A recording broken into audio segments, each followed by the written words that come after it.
रामपुर के जंगल में टुनटुनी चिड़िया रहती थी। आज टुनटुनी चिड़िया की शादी है।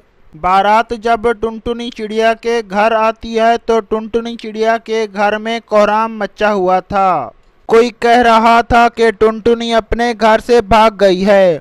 कुछ समय रुकने के बाद बारात वहां से चली जाती है। अरे टुनटुनी, ये तूने क्या कर दिया? अपने माँ बाप की इज्जत का भी ख्याल नहीं किया। हमारी तो इज्जत मिट्टी में मिल गई। अब हम किसी को मुंह दिखाने के काबिल भी नहीं रहे। टुनटुनी तो पार्लर से ही अपने दोस्त कालू कौवे के घर चली गई थी। वो अपने माँ बाप की इकलौती बेटी थी और अपनी माँ बाप की इज्जत को पैरों तले रौंद कर चली गई थी। टुनटुनी चिड़िया जब कालू को किसी और के साथ देखती है तो टुनटुनी चिड़िया के पाँव से जमीन खिसक जाती है।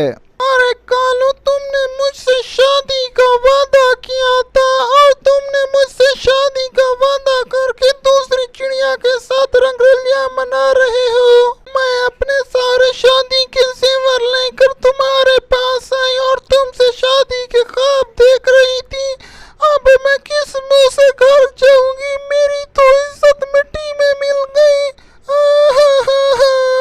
अब टुनटुनी चिड़िया अपने घर चली जाती है और अपने घर के बाहर जाकर बैठ जाती है। टुनटुनी चिड़िया में अब इतनी हिम्मत नहीं थी कि वो अपने घर जाकर सबका सामना करे, इसलिए वो अपना जंगल छोड़कर दूसरे जंगल में चली जाती है। अब टुनटुनी चिड़िया को खुद भी नहीं पता था कि वो कहाँ जाएगी। अपने दुर्भाग्य पर टुनटुनी चिड़िया को रोना आ गया। तभी टुनटुनी चिड़िया को एक जानी पहचानी आवाज सुनाई दी। एक्सक्यूज मी, क्या मैं यहाँ पर बैठ सकती हूँ? अरे मीनो, तुम? अरे टुनटुनी, तू? अरे इतनी सजी सवरी कहाँ जा रही है और तेरे घर वाले कहाँ हैं? अरे अरे रुको मीनो, इतने सारे सवालों के जवाब मैं एक साथ कैसे दूं? जरा सांस तो ले लो। ये बच्ची तुम्हारी है क्या? बहुत प्यारी है। और ये इतनी कमजोर क्यों है? अरे हाँ टुनटुनी, ये मेरी बेटी है। मैं इसी के इलाज के लिए दूसरे जंगल में जा रही हूँ। इसके दिल में छेद है। I am sorry Meena. अच्छा, तुम्हारे पति कहाँ है? वो दिखाई नहीं दे रहे हैं। अरे टुनटुनी, मेरे पति टुन्नू अब इस दुनिया में नहीं रहे।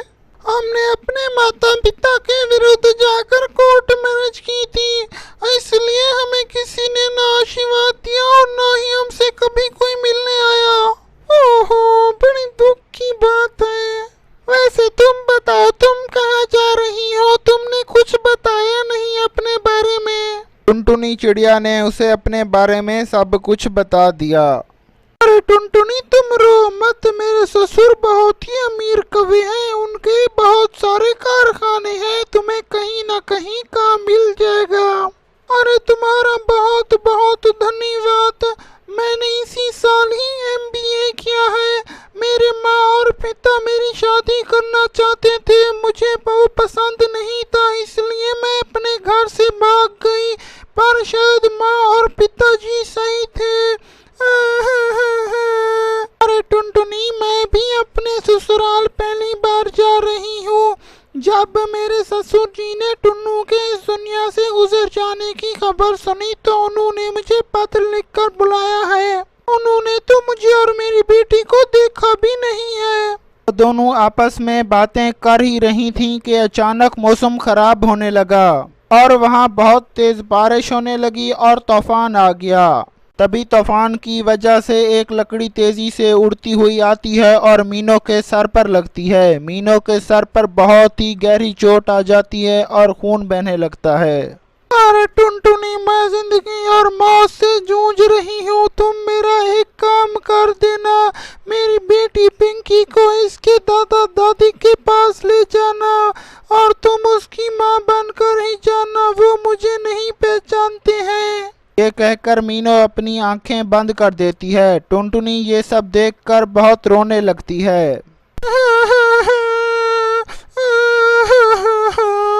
अरे मीनो, मैं तुम्हें इस हाल में छोड़कर कैसे जाऊं? मुझे कुछ भी समझ नहीं आ इसके बाद टुनटुनी चिड़िया पिंकी को लेकर मीनू चिड़िया के ससुराल की तरफ चली गई।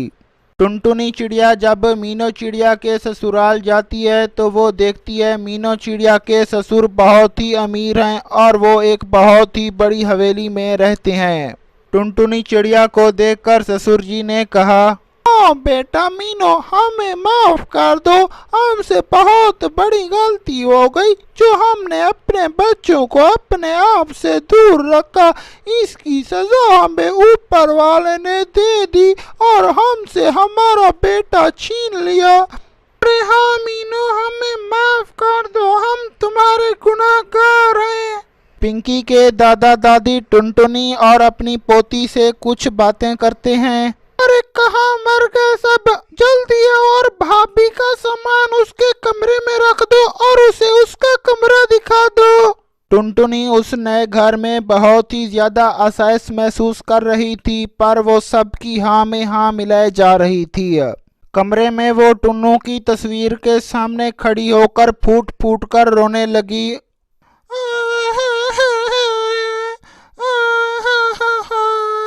मुझे माफ कर दे टुन्नू जी, मैं आपको नहीं जानती हूँ, फिर भी मुझे आपकी विधवा का रूप धारण करना पड़ रहा है।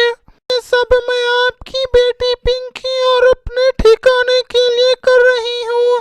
मीनू की भी यही इच्छा थी। मैं कब तक आपकी विधवा बनकर रहूंगी? जिस दिन ये सच सबके सामने आएगा तब क्या होगा? ये सब सोचकर टुनटुनी चिड़िया का कलेजा मुंह को आ गया। तभी टुनटुनी चिड़िया के पास सुंदरी कवि आती है और उसे कहती है, हमने जब टीवी में समाचार सुना था कि जंगल में तूफान आ गया है तो हमारी सारी उम्मीदें खत्म हो गई थी, पर तुम्हें देखकर जैसे हमें नया जीवन मिल गया है। अब तुम खाना खाकर सो जाओ, सुबह को पिंकी को डॉक्टर के पास भी लेकर जाना है। जी माँ जी। टुनटुनी चिड़िया को वहाँ रहते 1 साल होने को आया। अब समय आ गया है कि मैं सबको सच बता दूं। कब तक मैं सबको धोखे में रखूंगी? टुनटुनी चिड़िया सच्चाई बताने के लिए जा रही थी, तभी उसके कानों में सुंदरी कवि की आवाज सुनाई दी। अरे ये आप क्या कह रहे हैं? इतनी बड़ी बात मैं उससे कैसे कहूँ अगर वो नहीं मानी तो? अरे तुम एक बार उसे कह कर तो देखो, हम उसकी मर्जी के बिना कुछ भी नहीं कर सकते। टुन्नू के दोस्त ने मुझे खुद कहा है कि वो मीनू से शादी करना चाहता है। ये सब सुनकर टुनटुनी चिड़िया की आंखों में आंसू आ गए और वो उनके पास चली आई। माँ जी, बाबूजी, मुझे आपसे कुछ कहना है। अरे हाँ बेटा, बोलो क्या बात है? अब पिंकी पूरी तरह स्वस्थ हो चुकी है। अब मैं आपको और धोखा नहीं देना चाहती, पर क्या बेटा? टुनटुनी चिड़िया ने शुरू से लेकर आखिर तक उन दोनों को सब कुछ बता दिया। अरे बेटा, तुम्हारा इसमें बहुत बड़ा बलिदान है। तुमने हमें उस वक्त आसरा दिया जब हम बिल्कुल बेआसरा थे। एक तरफ तो टोनू की मौत का सदमा और दूसरी तरफ मीनू की मौत का समाचार सुनकर शायद हम दोनों टूट जाते, पर तुम्हारे उस झूठ ने हमें नया जीवन दिया है। ये सच है कि तुम हमारे घर में कुंवारी होकर भी विधवा बहू बनकर रही। अब हम तुम्हारी शादी करवाएंगे। अब तुम हमारी जिम्मेवारी हो। टुनटुनी चिड़िया के ससुर ने उसके अपने माता पिता को भी बुलवाया और टुनटुनी चिड़िया के अपने माता पिता ने भी उसे माफ कर दिया और सबने खुशी खुशी उसे मिंटू चिड़ा के साथ विदा कर दिया।